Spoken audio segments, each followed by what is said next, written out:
आज आप लोगों को ऑर्गेनिक केमिस्ट्री पढ़ाएंगे।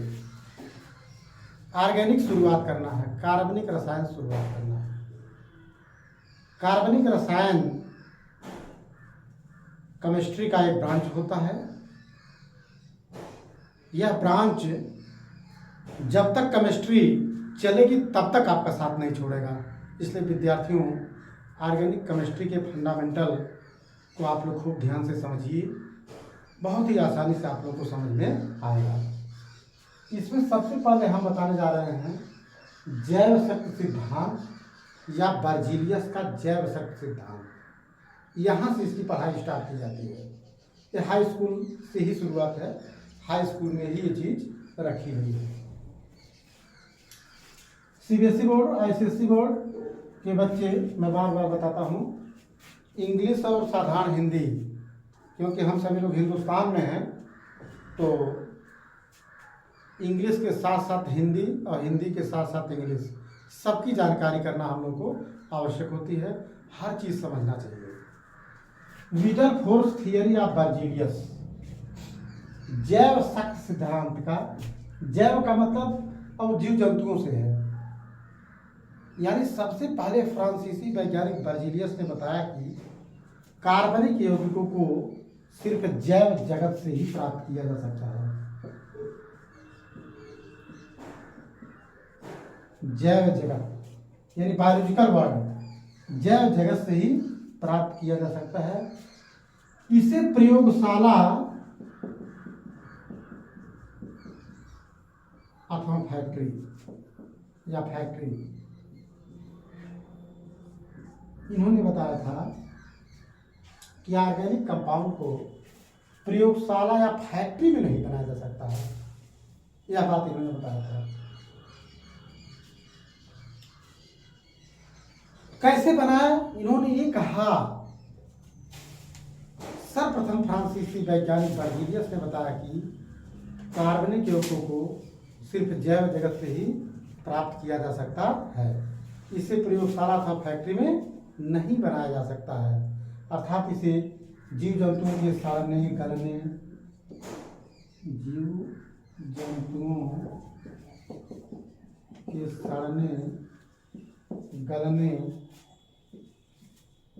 मल मूत्र आदि से प्राप्त किया जाता है।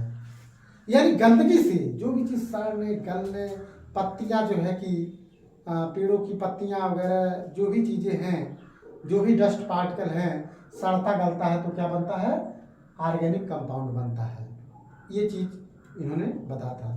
लेकिन इस सिद्धांत का खंडन हो गया सबको एकदम आसानी से। विद्यार्थियों, जैव शक्ति सिद्धांत क्या है? बर्जीलियस का जैव शक्ति सिद्धांत क्या है? मतलब प्रत्येक कार्बनिक यौगिक को सिर्फ हम जैव जगत से ही प्राप्त कर सकते हैं, प्रयोगशाला और फैक्ट्री में नहीं बना सकते हैं, जो कि गलत हो गया। आगे चल करके ये सिद्धांत गलत हो गया। यह सिद्धांत सन 1815 ईस्वी में दिया गया था। ठीक। जैव शक्ति सिद्धांत का खंडन किया किसने किया था भाई? एक कहावत है कि बेटा बाप से आगे, बेटा बाप से आगे। और लगभग हर बाप ये सोचता है, हर पिता ये सोचता है कि मेरा बेटा मुझसे आगे निकले। शिष्य गुरु से आगे, शिष्य गुरु से आगे। ये प्रत्येक गुरु सोचते हैं कि मेरा शिष्य बहुत आगे निकल जाए, तो मेरा शिष्य आगे निकलेगा तो मेरा भी नाम होगा, हम भी आगे निकलेंगे। जिस प्रकार से पुत्र का आगे निकलना, उसी प्रकार से शिष्यों का आगे निकलना। एक शिष्य मेरे पुत्र से भी पढ़ करके स्थान रखता है। तो सर्वप्रथम जर्मन रसायनज्ञ, इसका खंडन हुआ। जैव शक्ति सिद्धांत को फाल कर दिया गया, खंडन कर दिया गया। सर्वप्रथम जर्मन रसायनज्ञ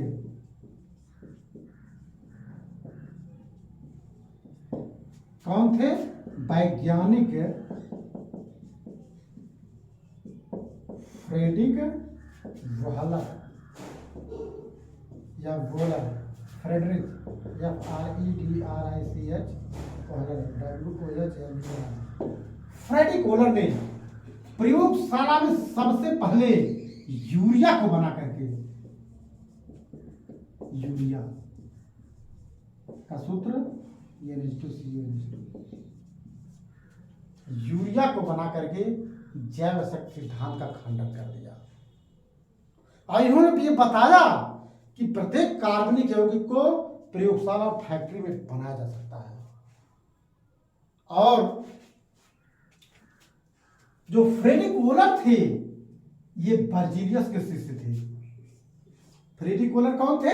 बर्जीलियस के शिष्य थे। बर्जीलियस के शिष्य थे। शिष्य ने अपने गुरुजी से कहा कि गुरुजी, प्रत्येक कार्बनिक यौगिक को हम लेबोरेटरी में भी तैयार कर सकते हैं। और ये जो थे फ्रेडी कोलर बर्जीलियस के ही अध्यापन में शोध कार्य कर रहे थे, PhD कर रहे थे, रिसर्च कर रहे थे। और उनके गुरु कौन थे? बर्जीलियस थे। बर्जीलियस ने इस चीज को नहीं क्लियर कर पाया था। उन्होंने कहा था कि कार्बनिक यौगिक को सिर्फ जीव जंतुओं से प्राप्त करते हैं, सड़ने गलने मलमूत्र से प्राप्त करते हैं। लेकिन उन्हीं के शिष्य ने सिद्ध कर दिया कि सर हम इसे प्रयोगशाला और फैक्ट्री में बना सकते हैं। तो बर्जीलियस ने कहा कैसे, जरा बताइए। तो इन्होंने कहा कि मैं बता रहा हूं गुरुजी। इन्होंने क्या किया, अमोनियम सल्फेट लिया। किसको लिया? अमोनियम सल्फेट NH4 का होल ट्वाइस SO4 और पोटेशियम साइनेट, अमोनियम सल्फेट और पोटेशियम कार्बोनेट K2CO3 को लिया तो K2SO4 बना लिया। पोटेशियम सल्फेट, सबसे पहले अमोनियम सल्फेट और potassium cyanate 2KCl, potassium cyanate को लिया तो बन गया K2SO4 प्लस 2NH4Cl। इसका नाम होता है अमोनियम साइनेट। ठीक, ये क्या है? Potassium sulphate.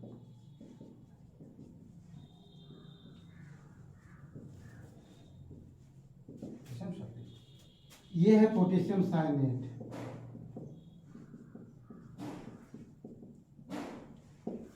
ये है अमोनियम सल्फेट। अमोनियम सल्फेट मतलब ये है कि यूरिया कैसे बनती है, यूरिया कैसे आती है। सबसे पहले वैज्ञानिक फ्रेडी कोलर ने अमोनियम सल्फेट लिया और पोटेशियम साइनेट लिया, इनके मिश्रण को हीट कर दिया। क्या कर दिया? हीट। तो देखो कितना पोटेशियम, 2 पोटेशियम है तो K2SO4 और यहाँ पे क्या है? यहाँ पे 2 है, यहाँ पे 2 है, 2NH4Cl। अब इन्होंने अमोनियम साइनेट को क्या कर दिया? हीट कर दिया। 2NH4Cl, अमोनियम साइनेट को हीट कर दिया, NH2CO NH2 यूरिया। देखिए कितना नाइट्रोजन है? 2 नाइट्रोजन, यहाँ पे 2 नाइट्रोजन। कितने हाइड्रोजन है? 2 2 4 hydrogen. 2NH4Cl, NH2CO NH2, NH2CO NH2 और ऑक्सीजन कितना है? 2 है प्लस H2O, H2O।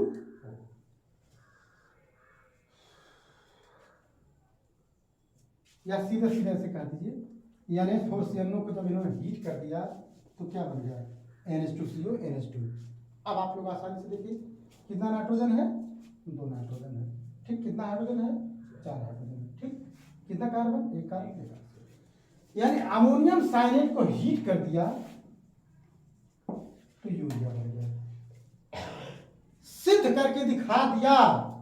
और ऑर्गेनिक केमिस्ट्री डिपार्टमेंट में सबसे पहले वैज्ञानिक फ्रेडी कोलर को यह ख्याति मिल गई कि हम दुनिया के सभी ऑर्गेनिक कंपाउंड को लेबोरेटरी में तैयार कर सकते हैं। ठीक है, अब इन्होंने यूरिया के विषय में कुछ जानकारी दिया। ये आप सबको मालूम है अच्छा यूरिया आप लोग देखे हैं नहीं देखे हैं?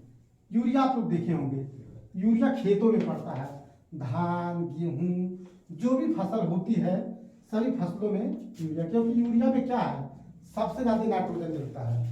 यूरिया में सबसे ज्यादा नाइट्रोजन मिलता है। यूरिया में कितना नाइट्रोजन मिलता है? 46%। आप लोग यूरिया की बोरी देखे हो, यूरिया की बोरी पे नाइट्रोजन 46%, या एक आध पे लिखा होता 46.6%। क्रिप्को यूरिया, शक्तिमान यूरिया, चाँद छाप यूरिया, बहुत सारी यूरिया की बोरी आती है, उस बोरी पे लिखा रहता है नाइट्रोजन की प्रतिशत मात्रा 46.6%। आप लोग कहते 46% नाइट्रोजन वाली खाद हमको चाहिए। तो कैसे जो है कि ये चीज हुआ, आप लोग देखिए भाई, यूरिया का सूत्र क्या होता है? NH2CO NH2। हम ज्ञात हम इस चीज को सिद्ध करेंगे कि बोरी पे मैं बार बार देखता हूं कि यूरिया की बोरी जो सफेद कलर की यूरिया चीनी जैसी होती है, चीनी समझ के खा मत लीजिएगा आप लोग, जहर का काम करेगी, पेट पे गैस बना देगी, पेट फूल जाएगा, मर जाएंगे। कभी चीनी समझ के यूरिया को मत खा लेना। छोटे छोटे बच्चे ये बहुत ज़्यादा शरारत करते हैं, उनको चीनी बहुत पसंद होती है, मीठा बहुत पसंद होता है, तो चीनी समझ करके यूरिया को नहीं खाना है। ये क्या है? ये यूरिया है। नाइट्रोजन का परमाणु क्रमांक 14, हाइड्रोजन का 2, कार्बन का 12, ऑक्सीजन का 16, नाइट्रोजन का 14, हाइड्रोजन का 2, कुल जोड़िए कितना हो गया? 60 हो गया। क्या हो गया? 60। चूंकि 60 ग्राम यूरिया में नाइट्रोजन बराबर कितना नाइट्रोजन है? 14 दूना 28। 60 ग्राम यूरिया में नाइट्रोजन N2 कितना है? 28 है, 28 ग्राम है। 60 ग्राम यूरिया में नाइट्रोजन 28 ग्राम, तो 100 ग्राम में कितना होगा? 100 ग्राम में सामने आप लोग देखिए, 28 गुणे 100/60, 0 कट गया, 2 3 6, 2 5 10, गुणा कर दीजिए, 5/40 के शून्य हाथ से लगा 4, 5 2 10 4 14, 140/3।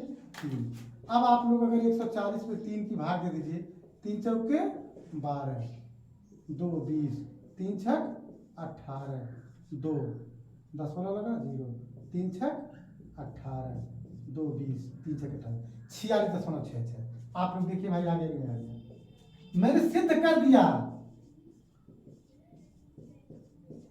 कि यूरिया में नाइट्रोजन की प्रतिशत मात्रा कितनी होती है? 46.66% होता है। विद्यार्थियों, आप लोग जा करके, ऐसा कोई व्यक्ति नहीं होगा जो यूरिया की बोरी ने देखा हो। हम लोग इंडिया के रहने वाले हैं, तो इंडिया में खेती बहुत महत्वपूर्ण रखता है स्थान, तो हम लोग पढ़ाई लिखाई के साथ साथ खेती बाड़ी पर भी थोड़ा बहुत ध्यान देते हैं। तो जो यूरिया की बोरी आती है, ये तो चीज आप लोगों का निकल गया। अब उसमें आप लोग ये देखें, यूरिया की बोरी पर नाइट्रोजन, हाइड्रोजन, ऑक्सीजन सबको एक किनारे लिखा रहता है, कितना कितना परसेंट कौन कौन सी चीज है। NH2CO NH2, यानी यूरिया के अंदर क्या है? नाइट्रोजन है, हाइड्रोजन है, कार्बन है, ऑक्सीजन है, 4 चीज है। तो नाइट्रोजन तो आप लोगों ने निकाल लिया, कितना है? 46.66%। अब जरा हाइड्रोजन को चेक करें भाई, चूंकि 60 ग्राम यूरिया में हाइड्रोजन कितना है? 2 दूना 4, 2 2 4 हाइड्रोजन है, 4 ग्राम है। ठीक, तो 100 ग्राम परसेंटेज 100 निकालते हैं, 4 गुणे 100/60। ठीक, 0 से 0 कट गया, 2 3 6, 2 5 10, 5 चौके 20/3, 3 छक 18, 3 छक 18, 6.66%। आप लोग देखिएगा अपने घर पे, इस तरीके से उस पर हाइड्रोजन लिखा होता है। कार्बन देख लो बेटा क्या है? अब बताइए आप लोग, ये आपने किसका निकाल लिया? ये तो आप लोग हाइड्रोजन की अमाउंट निकाल लिया। अब आप निकालिए percentage amount of carbon. Carbon की प्रतिशत मात्रा आप लोग देखिए, चूंकि 60 ग्राम यूरिया में 60 ग्राम यूरिया में कार्बन कितना है? 60 ग्राम यूरिया में कार्बन आपका 12 है। कार्बन कितना है? 12 है। तो 100 में निकालिए, 12 गुणे 100 बटे 60। 0 0 कट गया, 6 दूना 12, दूध है 20। कार्बन क्या परसेंट आ गया? 20% आ गया। अब चाहिए 100 में से जोड़ के घटा दीजिए, ऑक्सीजन निकल जाएगा, या अलग से निकाल लीजिए ऑक्सीजन की प्रतिशत मात्रा ज्ञात करना। चूंकि 60 ग्राम यूरिया में ऑक्सीजन कितना है? 16 है, इसलिए 100 ग्राम में कितना हो जाएगा? 16 गुणे 100 बटे 60। ठीक, 0 से 0 काट दीजिए, या 4 चौक कई तरीके से काट सकते हैं। 2 3 6, 2 5 10, ठीक है ना। 16 5 80, 80 बटे 3।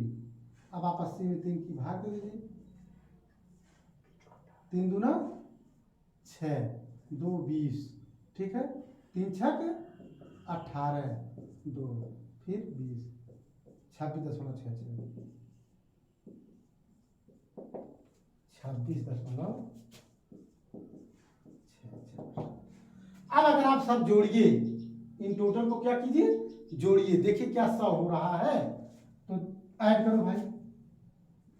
46.66 नियर अबाउट में जाएगा 6.66। देखिए 6.66, ये कितना होगा आपका? 20.00, 26.66। 6 का 18 के 8 हाथ से लगा 1, 6 का 18 19 के 9 हाथ से लगा 1, 6 का 18 19 के 9 हाथ से लगा 1, ठीक है ना। आप लोग जनरल करते, कोई भी चीज दुनिया में 100% नहीं होता है, ठीक है ना। तो 100% नहीं होता है, तो 99.98 का मतलब क्या? लगभग 100% हो गए, क्योंकि काट, ठीक है। तो आप लोग देखिए बेटा, यूरिया के विषय में फ्रेडरिक ओलर ने सबसे पहले बता दिया था, जो बर्जीलियस के शिष्य थे। यहीं से कार्बनिक रसायन की शुरुआत होती है।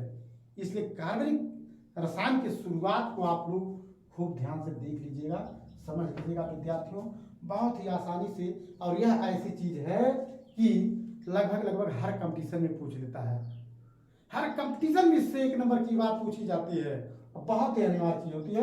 यूरिया की बोरी पर आप लोग इसको देखेंगे, यूरिया बनाया कैसे जाता है, जैव सिद्धांत का खंडन किसने किया तो कैसे किया, क्या क्या चीज होता है, इन चीजों को मैंने आपको इसमें बताने का कार्य किया। आज इस वीडियो में इतना है, इसको खूब ध्यान से पढ़िए, समझिए, लाइक सब्सक्राइब कीजिए। इसके आगे का वीडियो हम आप लोगों को भेजेंगे। बहुत बहुत धन्यवाद।